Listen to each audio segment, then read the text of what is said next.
Oi gente, meu nome é Mariana e hoje eu vim contar pra vocês sobre uma das séries que eu li no começo desse ano. É uma série de romance de época, que é a trilogia Damas Rebeldes, da Julia Quinn. Essa trilogia foi lançada pela editora Arqueiro em 2021, né? Eu li todos os livros agora no começo de 2022.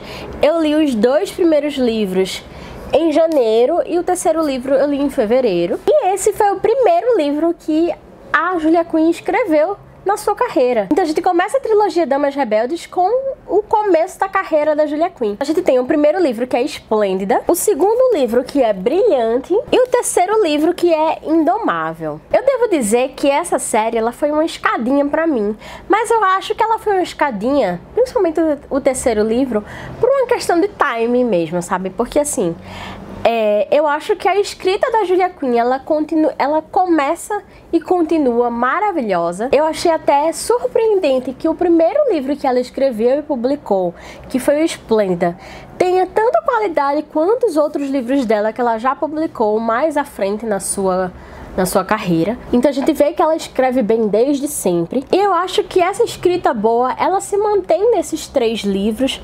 Mas enquanto o primeiro livro da série foi um favorito meu, foi um dos meus livros favoritos de janeiro, o terceiro livro, que é o Indomável, ele foi assim, bem meh pra mim. Eu dei 3 estrelas, assim, ufa. Mas assim, pra mim foi uma questão realmente de timing, porque eu acho que quando eu li a sinopse, eu primeiro, ingenuamente, imaginei que iria ser uma história entre dois homens. Que o nome da protagonista é Henry, né? Vem de Henrietta ou Henriqueta, alguma coisa assim desse tipo, mas ela é conhecida por Henry.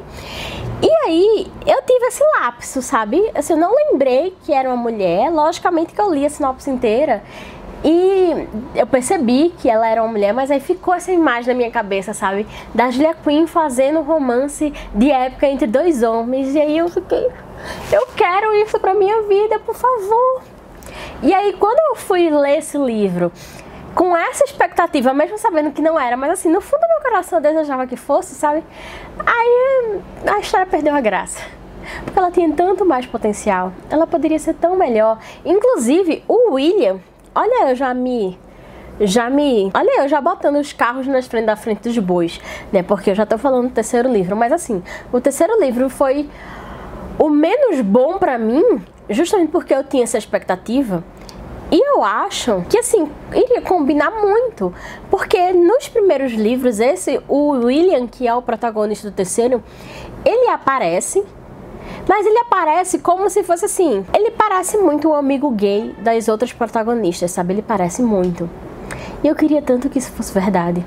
Eu queria muito que isso fosse verdade. Então assim, eu já começo dizendo que eu não gostei muito do terceiro livro, não por causa da escrita da autora, porque eu acho que ela continua sendo ótima, mas porque eu tinha expectativas erradas. Mas o Esplêndida foi um dos meus livros favoritos, né? Então eu acho que o começo da carreira da Julia Quinn foi muito bom e ela continua sendo muito boa.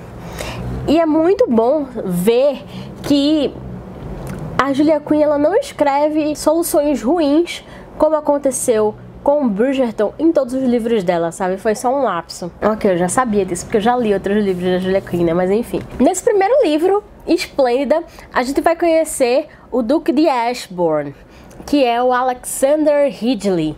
A gente conhece muitos duques de Ashbourne nos romances de época, né, que já foram publicados. Eu acredito que os duques de Ashbourne da vida real, né, tenham sido figuras muito importantes na história da Inglaterra, porque eles estão em todas. Todas as autoras têm um Duque de Ashbourne. Inclusive, isso me dá uma ideia para um vídeo. Então aqui nós temos o Duque de Ashbourne da Julia Quinn, né, que vai conhecer em forma de criada a Emma Dunster, que é uma herdeira americana. Ela não é inglesa, ela tá em Londres para encontrar um marido para se casar, mas ela não tem grandes sonhos assim, né? Ela não tem grandes expectativas pro casamento dela. Ela nem tem muita vontade de se casar, na real, né? Mas enfim, ela um dia sai da casa dos primos dela, não dos tios, dos primos dela, vestida como criada, pra ver a cidade com outros olhos, né? E acaba salvando o sobrinho do Duque de Ashbourne de ser atropelado por uma carruagem. E aí, com isso, ela vai conhecer o Duque de Ashbourne, né, o Alexander, e vai rolar aquela química entre eles. E aí depois ele vai perceber que ela não é uma criada e tal, e aí vai se formar todo o desenvolvimento do possível relacionamento entre eles. Eu gostei bastante desse livro porque o relacionamento dos dois personagens, ele começa primeiro com ela aparecendo como uma criada, né? Então, primeiro o Duque de Ashbourne não vê ela como uma possível mulher para se casar, né? Isso dura pouco tempo, mas mesmo assim ele começa com esse sentimento, e aí depois ele começa a conhecer a personalidade dela. Então é um relacionamento que vai se desenvolver diante de uma amizade, sabe? Tem uma certa amizade entre eles, e eu gostei bastante disso. Eu fiz várias marcações, ó, não sei se vai dar pra ver daí, mas eu gostei bastante, porque a Julia Quinn, ela coloca vários diálogos entre os personagens em que eles mostram esse relacionamento de amizade entre eles, sabe? Tem até uma parte aqui na página 94 que o Duque diz: eu só ia comentar que acho que nunca tive uma discussão tão veemente com uma mulher que conheci 24 horas antes.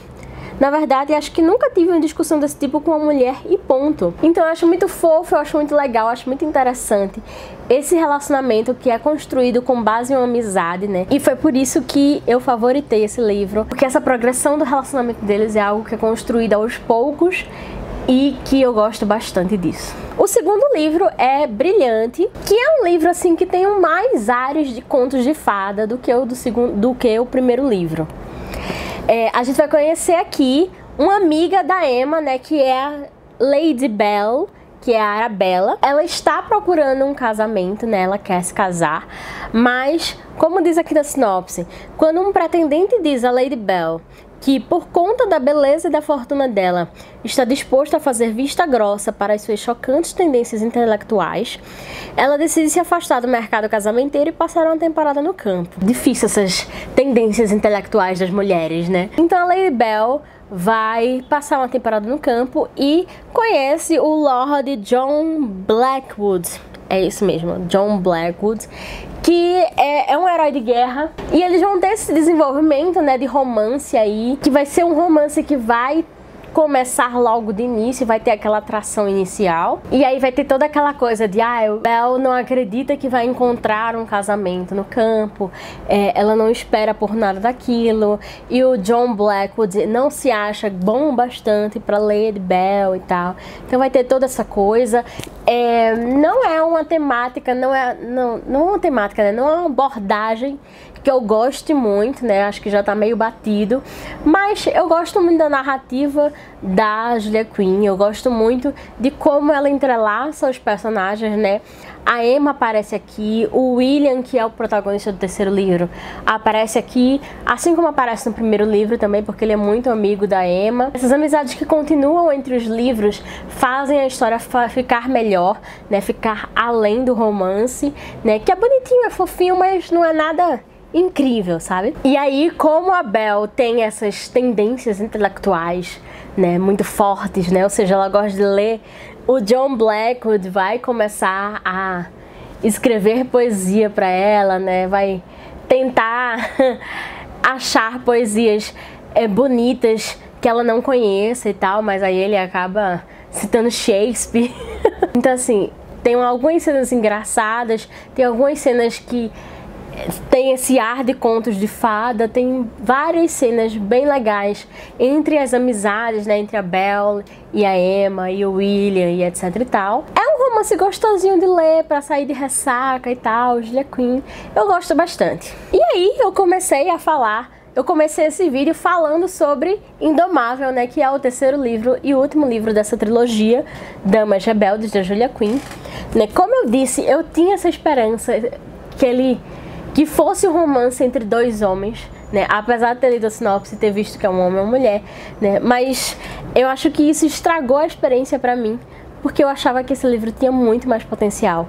Iria ser uma história muito mais interessante se fosse uma história entre dois homens. O William é um personagem que a gente já conhece dos outros livros, né? Como eu disse, ele aparece nos dois primeiros livros, ele é amigo da Emma, ele tá sempre lá. A Emma, inclusive, faz uma aposta com ele de que ele vai se casar no próximo ano. E aí, de repente, pá, ele conhece a protagonista desse livro em meio às várias atividades que ela coloca para que ele não goste da fazenda, do local onde ela vive, né? Porque assim, o William vai para esse local, vai para essa casa, que eu esqueci o nome, fica na Cornualha, né? Porque ele ganhou um título e a casa agora é dele. E aí ele vai ter que ver como é que essa casa é administrada, o que é que ele vai fazer e tal. E aí nessa casa mora a Henry, que não é exatamente dona da casa, mas os donos já morreram. E aí ela ficou administrando a casa, blá blá, ficou por isso mesmo. E aí quando o William aparece, não tem o título dele aqui, ele é um novo lord da casa onde ela mora, né? Ela fica desesperada porque acha que ele vai mandá-la embora. E ela não tem onde viver, né? Ela não tem família, ela não tem outra casa, então aquela casa é tudo para ela. Então ela vai colocar vários empecilhos para que ele não goste da casa, para que ele queira voltar para Londres o mais rápido possível. Só que na real o William, ele não tem nenhuma pretensão de ficar na Cornualha, né? Ele não quer aquela casa, ele não quer aquele título na real. E ele acaba gostando assim, primeiramente de uma forma amigável e depois com uma forma de atração, né, da Henry, da protagonista. E enfim, o relacionamento deles vai se desenvolver, né, diante dessa coisa de dele ser um novo lord, dele ser o novo lord da casa onde a Henry mora, né, de ele talvez querer tomar essa casa dela, né, mas depois, enfim, descobre-se que não e blá blá. Então o relacionamento deles começa caminhando devagar, sabe? Eu gosto disso. Então, eu até fiquei pensando aqui que enquanto eu contava a história desse livro, né, eu me peguei pensando, nossa, eu realmente li esse livro com uma expectativa totalmente errada, num timing totalmente errado, porque a história realmente é muito boa, né? Então, o fato de eu não ter gostado realmente foi algo, assim, pontual. Eu acho que se eu reler essa série em outro momento e eu reler esse livro, eu vou gostar muito mais dele, com certeza. Porque eu gostei do modo como eu contei a história, sabe? Então é isso. Então nessa história a gente vai ter 3 damas rebeldes, né? Como diz o título da série. São 3 mulheres, assim, que não se adequam às expectativas do casamento, né? Como sempre acontece nos romances de época. Eu gostei bastante das 3 personagens, né? Como eu disse, eu só não gostei do terceiro livro por uma questão de time, né? De expectativa errada. Mas a história é boa, a escrita da Julia Quinn é muito boa, as personagens são carismáticas, são interessantes, tem relacionamentos divertidos. Acho que só o segundo livro realmente não tem essa base de ter uma amizade antes de começar um relacionamento, né? Mas os outros 2 livros têm essa coisa de começar aos poucos, e mesmo tendo uma atração aqui ou ali, né, a amizade vem primeiro. Eu acho isso muito legal, acho que faz muito mais sentido. Então eu gostei muito dessa série, dessa trilogia. Gostei muito que a editora Arqueiro trouxe ela assim de uma vez, né? Os 3 livros foram lançados em 2021, não demorou muito para serem lançados. Então é isso. Eu tinha visto que tem um 4º livro, mas eu acho que a editora Arqueiro não vai lançar, porque eles lançaram como trilogia Damas Rebeldes mesmo, já tem 3 livros, né? Então, enfim, se aparecer um 4º livro aí, a gente já sabe. Mas acho que não vai aparecer, não. Me conta aqui embaixo se você já leu essa trilogia, se você gostou, se você não gostou, o que é que você gostou e o que é que você não gostou. Se você concorda comigo ou discorda de mim, eu vou adorar conversar com vocês sobre isso. Também não se esqueça de deixar seu curtir nesse vídeo, para o YouTube saber que esse conteúdo é relevante para levar para outras pessoas. E se você ainda não é inscrito no canal, também se inscreve aqui embaixo. Eu espero que vocês tenham gostado de mais essa resenha de uma série de romance de época. Nos vemos no próximo vídeo. Tchau!